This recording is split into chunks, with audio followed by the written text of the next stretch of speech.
For the barbell floor press, we're going to begin by setting up the barbell in the optimal position. I like to use the length of my arm up to my wrist.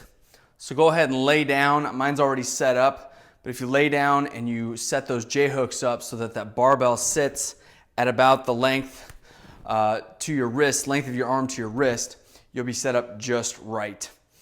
Also make sure that barbell is pulled as far towards you on the J hook or as far forward on the J hook as possible. Now I'm going to get set up. Once I'm underneath that bar, I'm going to line up that bar with my eyes as I look up at the ceiling. That bar should cross right in front of my eyes. I shouldn't be in front of it or behind it. And then I'm going to set up my feet, which is incredibly important because you're going to be pushing and developing a lot of force off of your feet. You don't want your hips to raise up off the ground, and you don't want your legs just kind of hanging out there. They're not going to do much good at providing you a base or a foundation for this movement. And then before once I lift that barbell off the rack, I'm going to do what's called bending the barbell, where I'm going to create an external rotation in my shoulder. I'm going to screw my shoulder into my upper back. It'll look something like this, where I'm imagining like I'm trying to bend the barbell, creating external rotation on both arms to create that tension that'll come through our wrist, our elbow, and our shoulder, and into our chest and upper back to produce force on this movement. So, as I sit back under here, I'm going to line up my eyes, but I'm also going to line up my body centered on the bar. The smooth part is the center. Once I'm there, I'm going to hike my feet back as far as I can towards my hips, making sure my feet are flat. I don't want to be up my heels. I don't want to be up my toes, but bring them back. We don't want to just kind of hang out here. Bring them back as far as you can. From there, I'm going to make sure both hands are equal distance from the center of the bar. I prefer a shoulder width stance. Some people prefer to be a little bit wider, but I'm going to go shoulder width. Some might even call this a close grip bench press.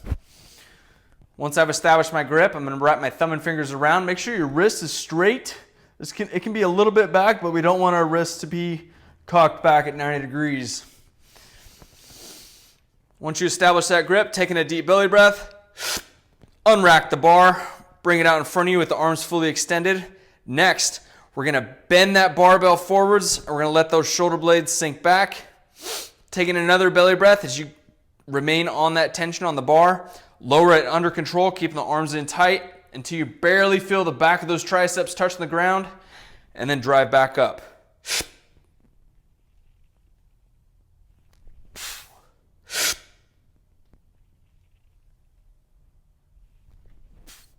Once you're done, re-rack the barbell. Go ahead and sit up. One of the unique things about the barbell floor press is it intentionally shortens that range of motion. Typically, on a bench press, your shoulder is able to extend and allow your upper arm to go a little bit past your rib cage or even past your back. In this case, we're stopped by the floor, and the furthest our upper arm can travel is to the point where it's parallel with our upper body. So the intentional range of motion is going to be shortened. Just know that ahead of time. That is the barbell floor press.